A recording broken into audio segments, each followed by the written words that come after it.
नमस्कार। आज हम एक बेहद दिलचस्प विषय पे बात करने वाले हैं। ये हम सब की जिंदगी से जुड़ा है, हमारी इच्छाएं। हम ओशो के नज़रिए को समझने की कोशिश करेंगे कि कैसे हमारी इच्छाएं मतलब सिर्फ हमारे मन की उपज नहीं है, बल्कि हमारी हकीकत को गढ़ने वाली ताकत है। हमारे पास जो सामग्री है वो मुख्य रूप से you become what you desire नाम की किताब के विचारों पर आधारित है। इसका मूल विचार है, हम वही बनते हैं जो हम चाहते हैं। सुनने में शायद आसान लगे, पर इसके मायने बहुत गहरे हैं। तो आज हमारा मकसद है इस विचार की गहराई में उतरना, इसे परत दर परत खोलना और देखना कि ओशो के मुताबिक इच्छाओं का ये खेल असल में कैसे काम करता है और हमारे लिए इसके क्या मायने हो सकते हैं।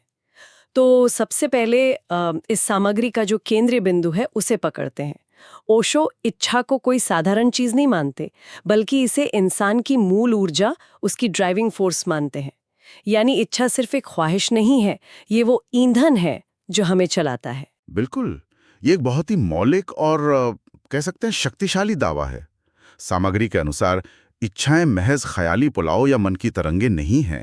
वे सक्रिय, गतिशील ऊर्जाएं हैं। सोचिए, जैसे नदी का प्रवाह जमीन को काटता है, वैसे ही हमारी इच्छाओं का प्रवाह वो हमारे जीवन के रास्ते को आकार देता है। अच्छा। ओशो के दृष्टिकोण से हमारी सारी प्रेरणा, हमारे सारे काम, यहाँ तक कि हमारे जीवन की दिशा भी कहीं ना कहीं हमारी गहरी इच्छाओं से ही तय होती है। चाहे हम इस बात के प्रति सचेत हों या नहीं, ये ऊर्जा है जिसे अनदेखा नहीं किया जा सकता। ये वाकई सोचने वाली बात है कि जिसे हम कई बार सिर्फ एक चाहत समझ के टाल देते हैं, वो इतनी पावरफुल हो सकती है। अच्छा, अगर इच्छा इतनी बुनियादी ऊर्जा है, तो सामग्री में एक और महत्वपूर्ण बात पर जोर दिया गया है। वो है इच्छाओं की प्रकृति का फर्क, यानी सकारात्मक और नकारात्मक इच्छाएं। राइट। बताया गया है कि अगर इच्छाएं डर, असुरक्षा, ईर्ष्या या लालच जैसी भावनाओं से जन्म लेती हैं, तो उनका नतीजा अक्सर तनाव, बेचैनी और दुख होता है। ये वैसी इच्छाएं हैं जो हमें बांधती हैं, उलझाती हैं। हाँ, और यहीं पर एक बहुत बारीक लेकिन महत्वपूर्ण नुक्ता सामने आता है। ओशो का एक चौंकाने वाला विचार ये है कि इच्छा की वस्तु, आप क्या चाहते हैं, इससे ज्यादा महत्वपूर्ण उसकी ऊर्जा की गुणवत्ता है। यानी वो चाहत आ कहां से रही है। अच्छा, स्रोत। हाँ, स्रोत। आप बंगला चाहते हैं या मोक्ष, इससे ज्यादा जरूरी ये है कि वो चाहत डर से जन्मी है, जैसे गरीबी का डर, या फिर प्रेम और विस्तार से, जैसे अपनी क्षमता को पूरी तरह जीने की चाह। सामग्री कहती है कि नकारात्मक स्रोत वाली इच्छा, चाहे वो कितनी ही अच्छी चीज के लिए क्यों ना हो, अंततः नकारात्मकता ही पैदा करेगी। ये जड़ का सवाल है, फल का नहीं। ये तो बहुत गहरा बिंदु है। हमें सिर्फ ये नहीं देखना कि हम क्या चाहते हैं, बल्कि ये भी कि हम क्यों चाहते हैं। क्या ये इच्छा हमें सुकून दे रही है या अंदर ही अंदर जला रही है? बिल्कुल। और इसी से जुड़ी है दूसरी तरह की इच्छा, सकारात्मक इच्छा। जब इच्छाएं प्रेम, करुणा, सृजनात्मकता या ज्ञान की खोज जैसी पॉजिटिव भावनाओं से प्रेरित होती हैं, तो वे जीवन में शांति, संतोष और आनंद लाती हैं। ये वो इच्छाएं हैं जो हमें मुक्त करती हैं, हमारा विस्तार करती हैं। फर्क स्रोत का है, नियत का है। अच्छा, अगर इच्छाएं इतनी शक्तिशाली हैं और दो तरह की होती हैं, तो सवाल उठता है कि ये काम कैसे करती हैं? कैसे एक इच्छा हकीकत बन जाती है? सामग्री बताती है कि यहाँ हमारे ध्यान यानी फोकस का बड़ा रोल है। जिस चीज पर हम लगातार अपना ध्यान टिकाए रखते हैं, वही चीज धीरे धीरे हमारी ऊर्जा को खींचती है और हमारी वास्तविकता बनने लगती है। हाँ, ये विचार ध्यान की शक्ति पर आधारित है। इसे ऐसे समझें कि हमारा ध्यान एक मैग्नीफाइंग ग्लास की तरह है। जैसे वो सूरज की किरणों को एक बिंदु पर फोकस करके आग पैदा कर सकता है, वैसे ही हमारा लगातार ध्यान हमारी मानसिक और भावनात्मक ऊर्जा को एक दिशा में केंद्रित करता है। जहां ध्यान, वहीं ऊर्जा का प्रवाह। और इस दृष्टिकोण के अनुसार जिस चीज पर हमारी ऊर्जा लगातार लगती है, वही चीज या अनुभव हमारे जीवन में प्रकट होने लगता है, या कह लीजिए आकर्षित होता है। सामग्री इसे ओशो के अंदाज में आकर्षण के नियम, लॉ ऑफ अट्रैक्शन का मूल सिद्धांत कहती है। लेकिन यहाँ एक आम धारणा है आकर्षण के नियम को लेकर कि बस सोचो और मिल जाएगा। क्या ओशो का नजरिया भी यही है या इसमें कुछ और गहरा है? नहीं, यहाँ एक महत्वपूर्ण अंतर है, जैसा कि सामग्री इशारा करती है। ओशो का जोर सिर्फ सकारात्मक सोचने या कुछ मांगने पर नहीं है।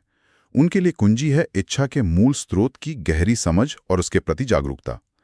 आप क्या मांग रहे हैं, यह उतना महत्वपूर्ण नहीं जितना यह है कि वह मांग आपके भीतर कहाँ से उठ रही है। अच्छा। क्या वह अहंकार से आ रही है, डर से, या आपके सच्चे स्व से? बिना इस जागरूकता के सिर्फ सकारात्मक सोच सतही रह सकती है। ओशो के लिए ध्यान और ऊर्जा का प्रवाह जागरूकता के साथ जुड़ा होना चाहिए। ये महज विशफुल थिंकिंग से कहीं ज्यादा गहरा है। समझ गई। तो ये सिर्फ चाहने की बात नहीं, बल्कि अपनी चाहत को गहराई से जानने की बात है। और यहीं पर शायद अगला महत्वपूर्ण पहलू आता है, आत्म जागरूकता, सेल्फ अवेयरनेस। क्योंकि अगर हम अपनी इच्छाओं के स्रोत को ही नहीं समझेंगे तो उन्हें सही दिशा कैसे देंगे? एकदम सही। सामग्री इस बात पर बहुत जोर देती है। बिना जागरूकता के हम अपनी इच्छाओं के जाल में बुरी तरह उलझ सकते हैं। एक इच्छा पूरी होती है, क्षणिक सुख मिलता है, फिर दूसरी खड़ी हो जाती है।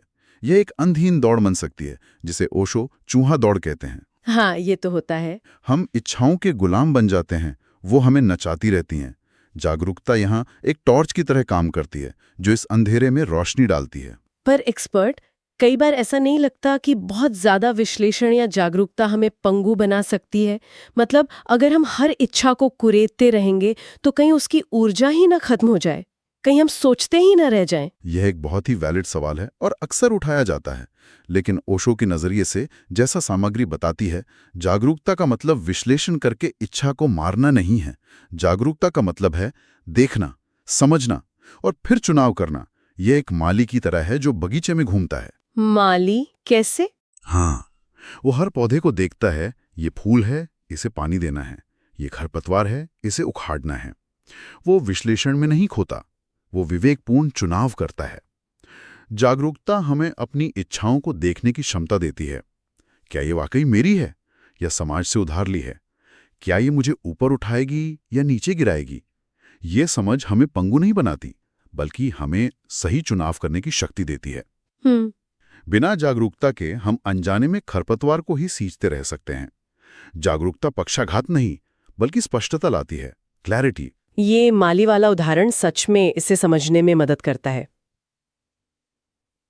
तो जागरूकता से हम अपनी इच्छाओं को पहचानते हैं, लेकिन फिर क्या?